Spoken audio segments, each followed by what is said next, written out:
Hi, it's Andrea Dancing Star. And um, last year at this time, what was I doing? It's October. Last year at this time, I was working. I was a housekeeper.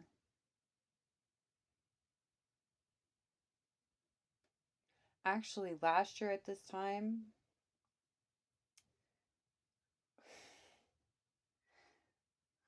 I I quit my housekeeping job at this time and got my manager fired because her son was sexually harassing my coworkers. He was sexually harassing me, but I didn't give a shit. Um, yeah, but let's see. It's Breast Cancer Awareness Month. It's October. And I feel like I should talk a little bit about it. I feel like maybe I might have some new subscribers and maybe they might not know what's going on with me, what has gone on with me in the past year. So yeah, I quit that job. I didn't work for like a month and then I got another job and I really love my job. It's the job I still have. And I had to get a physical, but I also had a lump. I had a lump on my right breast. My right breasticle. And you could see it. You could definitely see it. It was there. It would like you could see it even if I didn't wear a bra and I had a shirt on, just a t-shirt, you could see like there's a lump right here. And I knew about it for like a year. And I have a family history of breast cancer. My mother had breast cancer. She died from complications of breast cancer. I have aunts that have all had breast cancer. Um, most of them, most of them had breast cancer and bad attitudes. They're the older generations before like healing and self-love. So, you've got to cut them some slack. But I knew about it. I knew that they had it, and I knew that that tumor was there. I knew that lump was there. Let's just call it a lump at this point in time. But March, well, actually, February is whenever I went and had a well woman exam. It was so much fun. Hmm. And, my sweet little PA, she's adorable. She looks like she's about 12. And she's the sweetest thing in the land. And she actually cares about her patients. So that makes her so amazing. She was like, yeah, that's a lump. That's a lump. We're going to schedule a mammogram. And so, I had just turned 42. And so I was like, well, great. Hmm. I knew about it for a year, but I was really depressed. And my life was not at all going the way that I wanted it to go at all. And I didn't want to hear someone tell me that I have cancer. I was like, yeah, fantastic. I was like homeless. Then I was living in my car. I had no job. I had no money. I was like, I don't want to know that I have cancer. I don't want to hear that news, so I'm not going to go have that checked out. But then I realized that that's very selfish of me because I'm alive. I've been granted this life. I have it. I know it's there. Let's just go ahead and go get it looked at. So, part of this self-healing journey. A lot of people think that it's just like, oh, we need to heal from like that boyfriend or that girlfriend that really messed us up. No, it's like a whole body healing. And breast cancer was in my body. So, I went and had the mammogram and immediately, when they do the mammogram, it's right there in radiology, and then there's like, they do an ultrasound and they do a biopsy because they definitely found the tumor. They saw it and they were like, yeah, that's definitely there. let's do a biopsy. So you do a biopsy, and I'm really fortunate that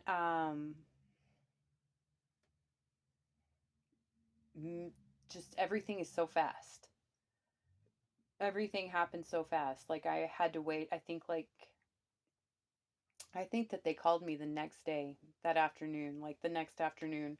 I didn't have to go like days or weeks wondering, thinking what's going on, but all of the technicians and everyone there, they were all just kind of like, they were kind of serious.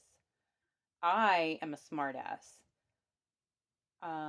It's my defense against being serious, because being serious and being really in like a fucked up situation just is not my cup of tea. So I try to just go to like jokes.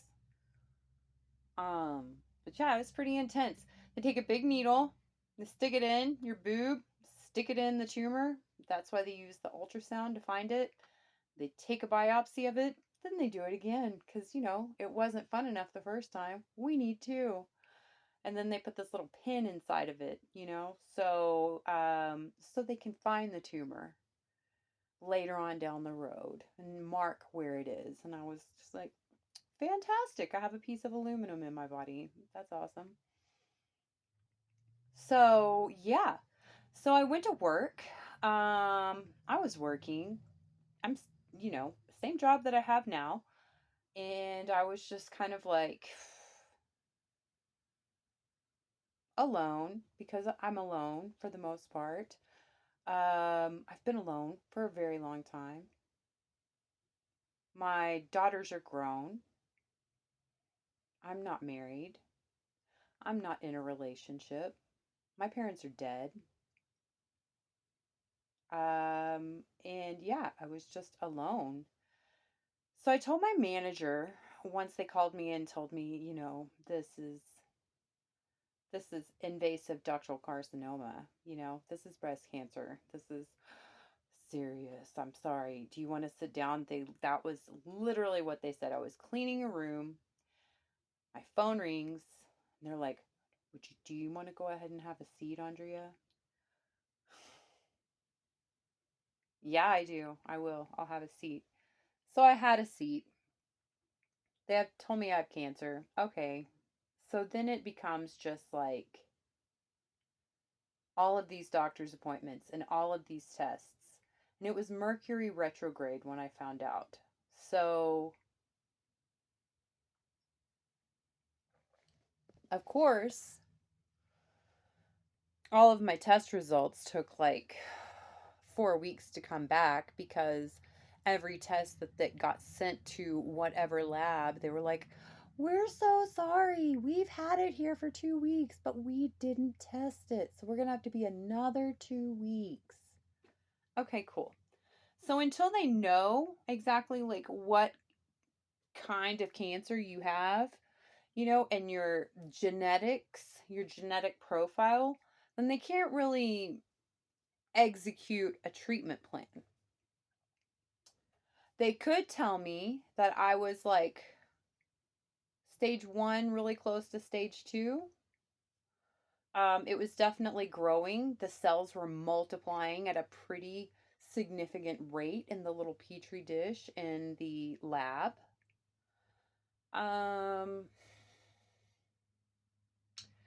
And they told me I needed to quit smoking. They told me, yeah, they definitely told me I needed to quit smoking. And I was like, well, y'all can fuck right on off. You just told me I have cancer.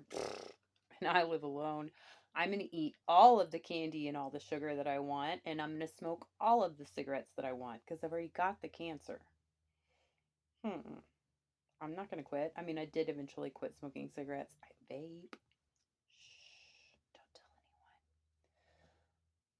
But yeah, it's hard. Life is hard. So they told me that, it's the cells are multiplying really fast. They're growing pretty fast. It's malignant. It's a malignant tumor. It is, let's see, a 2.0 by 1.4 by 2.6 centimeter irregular enhancing mass with irregular margins, washout kinetics, and an internal clip. Okay, so this was after that I had that. So internal clip in the upper outer right breast at posterior depth. A 3 mm fat plane is present between the mass and the pectoralis fascia, which means basically my muscle is underneath the breast tissue. It was a lot closer to the skin. You could basically touch it. So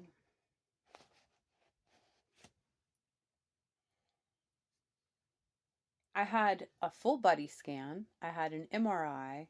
I had all of these things done. All these tests done to see if it was anywhere else in my body. And all of the tests came back that there was no cancer. They did not see any cancer anywhere else in my body. Finally, 4 weeks later, genetic testing comes back. This is really important for breast cancer. Not testing, but treatment. Depending on your genetics, it makes a big difference on your treatment options. So I kind of lucked out, you know. What's her title? She's the nurse navigator, certified in cancer genetic risk assessment. She told me if you had to sign up for this, then this is the one you want to sign up for. And when she told me that, you know, when they're all telling you all of the things, because it's like you get a cancer diagnosis and then bam, like there's 1,000 doctors looking at you, and now they all have masks on because, you know, it's been the pandemic. So you don't get to see their mouths. At least in the beginning, I didn't. I was just sitting in this room with all of these doctors, and I was like, oh my God, y'all are all here just to see me, you know? Like, I feel pretty special, you know? I got the jokes because I didn't know how to handle this shit. I didn't know how to handle this. But, yeah, they came back. BRCA, so let's see. There's a HER2 genetic mutation. There's a lot of genetic mutations that can increase your risk for breast cancer, but I have the BRCA2 and CHEK2. And see, positive pathogenic mutations detected. So basically, these genes, they regulate the reproduction of cells in 4 different organs in your body. So, whether I smoked and ate a ton of sugar or not, you know, there's like a 40% chance, 40% higher chance that I would have gotten cancer in those organs. So, I lucked out. I wasn't HER2 positive. I wasn't that. So that's good. Because that's like a really aggressive form that's, yeah, it's just a really aggressive form of cancer. An aggressive form of carcinoma. Mine reacts with estrogen. That's another test that they performed. So, common sense in my mind, and in the doctor's minds too, you know, if it reacts to estrogen, they told me, you know, like just in like it was probably a month and a half after they first, you know, did the mammogram and the biopsy, they were like, okay, we're going to go ahead and start an injection today, and this is going to basically put you into menopause. And since you refuse to quit smoking, we're going to give you this kind because this other kind of medication really increases your risk of a heart attack. And I was like, cool, there's one that smokers can take too. Fantastic, because I'm not quitting smoking. They really didn't like that. But, you know, I was just like, I'm not going to do it. And they were like, can we really try to get you to at least think of it? And I was like, I mean, I can humor you and tell you, yeah, I'll think about it, but I'm not going to. And they were pretty cool, you know? No nonsense. I had all women doctors. I still have all women doctors. So they told me they're going to put me in menopause. So at 42, I go to the doctor one day and they're just like, yeah, we're just going to start you in menopause today. How do you feel about that? Cool. Fantastic. Am I going to grow a mustache? Am I going to want to kill people? Because I've heard horror stories about menopause. And, I did get some hot flashes. It wasn't near as bad. I feel like it kind of evened me out and made me a little bit more even keel, like I was just constantly a bitch. There wasn't like a fluctuation of it, but definitely there were hot flashes. So I got an injection every month, stopped the estrogen production in my body, and we did that for 2 months. We were waiting on more test results to come back, more genetic testing results to come back. Again, it was Mercury retrograde, so everything took for fucking ever. And on my third injection, I went in to go get my third injection, and I'm sitting with my oncologist because the oncologist orders this. And she was like, okay, so, we got your test results back. She didn't really explain a whole lot of it, but it's all like really fancy scientific jargon, so I'm probably pretty sure I wouldn't have understood it anyways. Um, and she was like, instead of your injection today, we're just gonna start, we're gonna start a really aggressive, you know, we're gonna do really aggressive, like 2 really aggressive rounds of chemo. So that basically means that I would have been doing chemo 2 times a week for 8 weeks. And I think she was wanting me to do that like 2 times. She said because I'm young, she was wanting to do a really aggressive treatment. And my tumor did get smaller with the lack of estrogen. It did. It wasn't gone, but it was getting smaller. And I had done some research on chemo, and I had experienced chemo with my father, with my mother, with my aunts. I had a lot of experience with it, and I always looked and I was just like, God, why would you want to just fight so hard to stay alive to live like this? Because they're not happy. They don't get to eat. They can't even really rest because they're in pain so much. Everything is off. Like they can't taste right. Their body hurts. It's like their body's just confused. They can't do anything because you know what chemo does? It shuts down your whole immune system. And I did some research, obviously because I had cancer and I was like, okay, if they want me to do this, I guess I should learn about it. So I did a lot of research on it and I found out how they came across the treatment of chemotherapy. Do you know how? It's a form of mustard gas. So, in concentration camps, not everybody died, in the gas chambers. Some people lived horribly, and they were studied by these scientists, and they noticed that their cells didn't reproduce, they didn't replicate. And, of course, leave it to a mad scientist to figure out, I'm pretty sure if we modify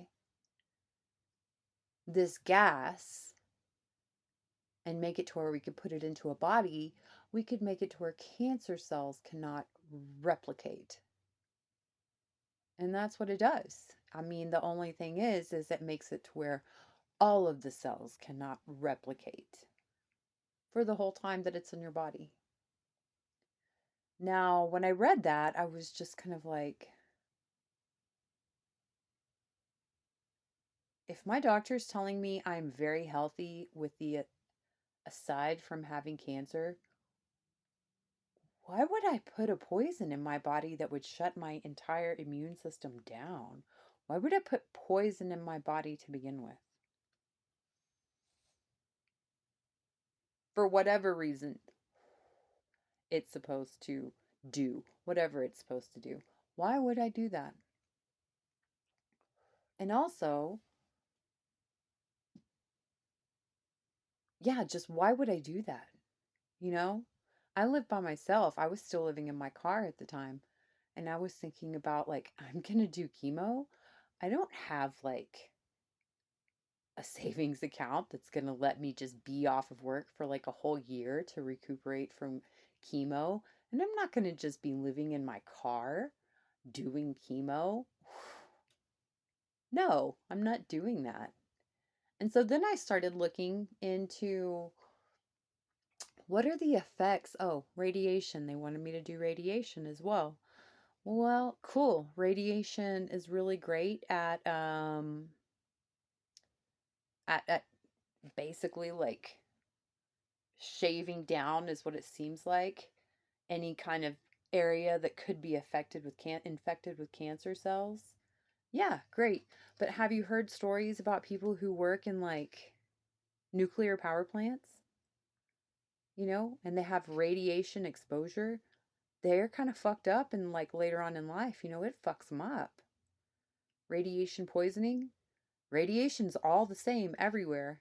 And in every when it's called radiation, it's called radiation. It's radiation. It doesn't matter what the purpose of it is. There is this ability and this risk that it can really screw you up. And so I was like looking at what happens for people like statistically speaking 5 years down the road. Is there risks? And you know what? There is. There is. So there's a very high risk of having different cancers form in the spots where you had radiation. There's also this, you have to get your immune system back, and you basically have to isolate yourself for like almost 2-3 years after you've had the chemotherapy. It's almost like the treatment almost kills you. And I'm lucky. So if my cancer cells were reacting to estrogen and my ovaries and my breasts are two of the organs that are affected by the genetic mutation that I have, it seems to me mastectomy, take the ovaries out. So take the two organs out that I don't really even need because I'm 42. I'm not going to be breastfeeding or giving birth. No. Take those out and we should be good, right? Right? So, whenever my oncologist told me, she was like, we're going to start, chemo. And I looked at her. I mean, I was like, so what if I tell you that I'm not going to do that today? What if I tell you that? What if I tell you that in my mind, the cancer hasn't spread throughout my body? It's getting smaller with this reduction, stopping the estrogen production from my ovaries. What if I tell you that we're just going to have surgery? We're just going to do bilateral mastectomy.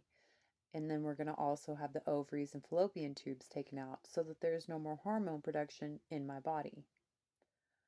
And she said, well, if you don't trust me, and I said, it's not that I don't trust you, it's just that I've done a lot of research and I also understand quality of life.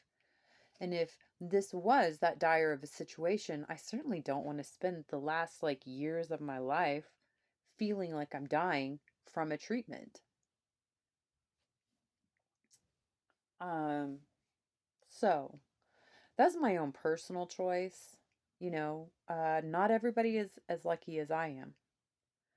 And that leads into a whole different thing.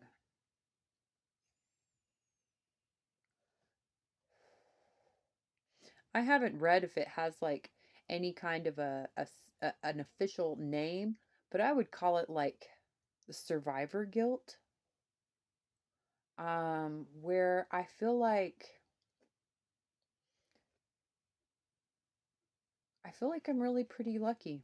I really am. I'm blessed. Like, yes, I had this, but you know what? I had my mastectomy in August, at the end of August, and now I'm almost finished with my reconstruction. I have one more surgery on the 10th. and then it will be done. And my pathology reports all came back no cancer. There's no cancer cells. Negative, negative, negative for invasive ductal carcinoma cells. I'm in full blown menopause now, and I can't feel my chest, and I probably won't ever be able to feel my chest, but my cancer is gone.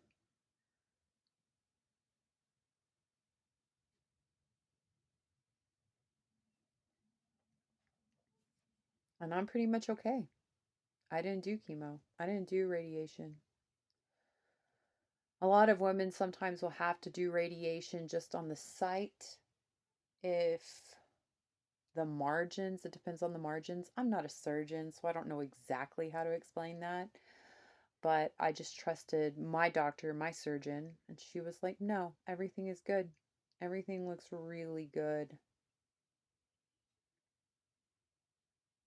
So I'm having a really big celebration for that. It's a whole new life for me. But I also,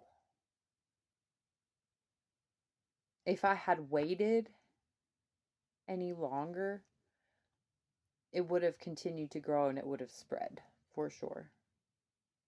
It would have spread and it would have been not so easy of a treatment. So my biggest point of this video is go get a mammogram.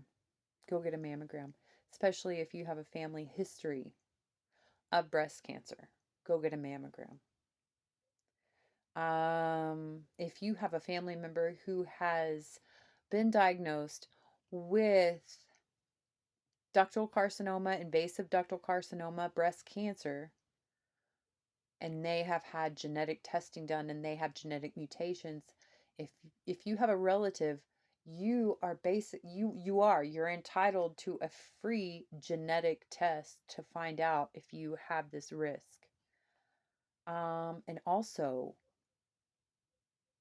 it's a federal law that if you have breast cancer and you have a bilateral mastectomy, you are entitled to a reconstruction free of charge. Maintenance on it free of charge for the rest of your life. It's a federal law.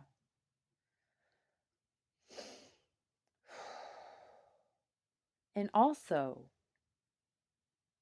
if you are if you find yourself in this situation, I just urge, I'm not a doctor and I'm not trying to tell people not to do chemo or radiation because I realize everybody's story is completely different and I realize that I'm very lucky. But you know what? They kind of made me think that I was not going to, they kind of made me think that this was not going to work, the not doing chemo. They kind of made me think that it was going to, yeah, not work. In fact, my oncologist told me that like 2 days before my surgery, before my mastectomy.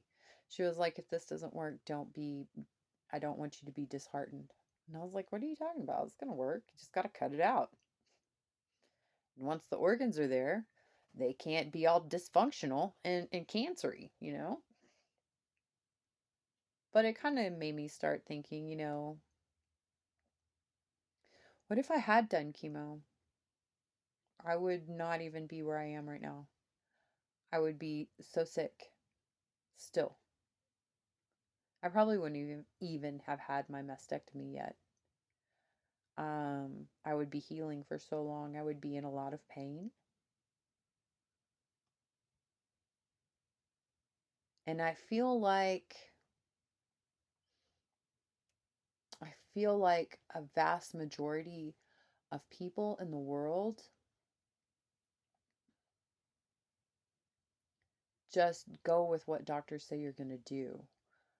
Um, because she didn't say, do you want to? She said, we're going to go ahead and do this right now.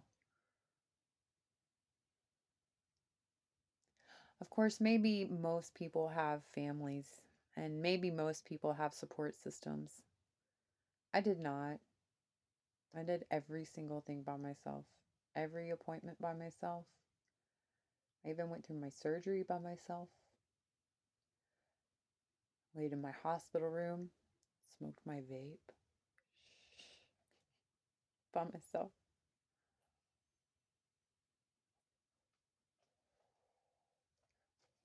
I had Calypso with me.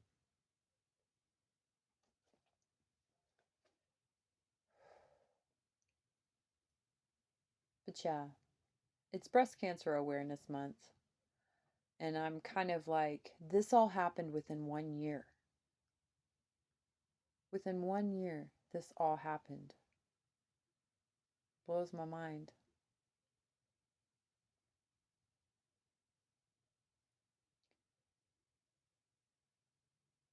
Um, I do kind of have like survivor guilt, I guess. But then I think, no, no, mm-mm.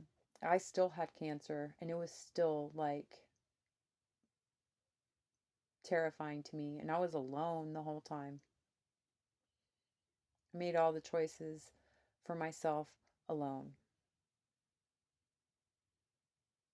There's not a whole lot of people in the world that are actually completely alone. You know, I've noticed that. A lot of people have like family members or they have a whole family of their own. You know, I didn't tell my daughters until I would like had my surgery, was about to have my surgery. I didn't tell them anything. I don't want to stress them out. What are they going to do? They're young. They're in college. I don't want to stress them out.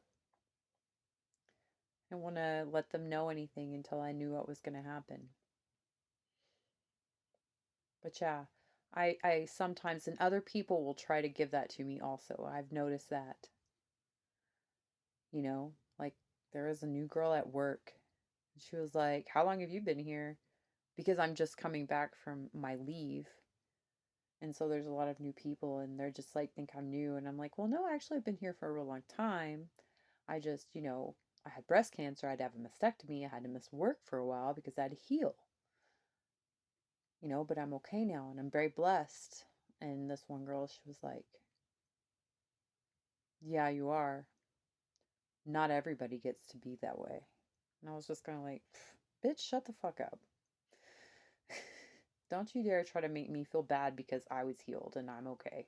Fuck you. You can fuck right the fuck on off with that. It's a battle. And I'm sure that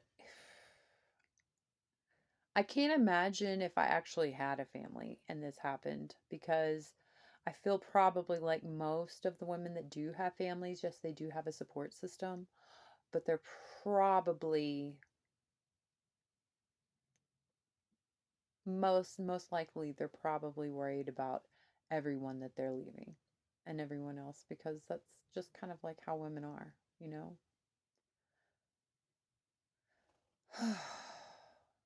So, this has been my breast cancer story. It's the most common cancer of 2023. I just wrote a few little things down. 300,590 new cases of breast cancer for 2023. And did you know that there's 2,800 new cases in men? A man's statistics, odds, statistical odds of getting breast cancer are 1 in 833. So it's not just a female thing.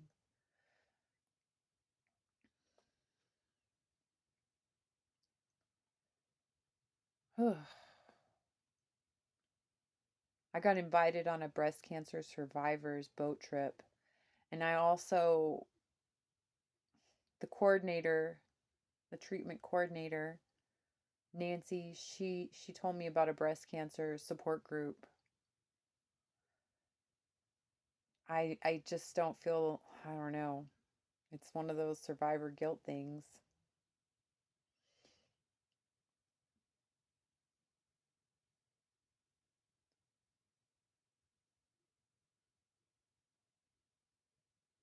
I don't know everybody else's story, but I feel like my story is really blessed. And I don't know if I really want to go tell other women with cancer my story in person.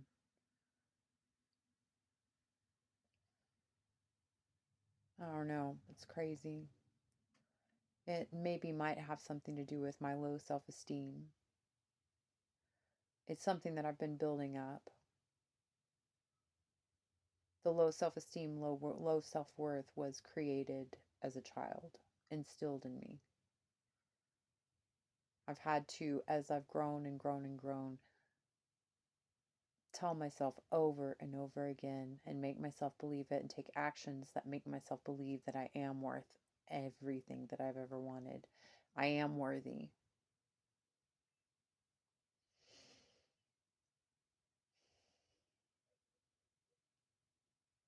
It's an interesting life. It's a crazy life.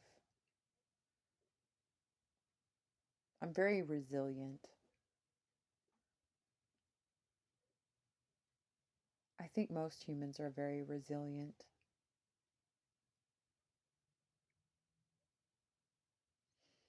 If you're a female and you have family history of breast cancer, go get a mammogram. Get genetic testing done.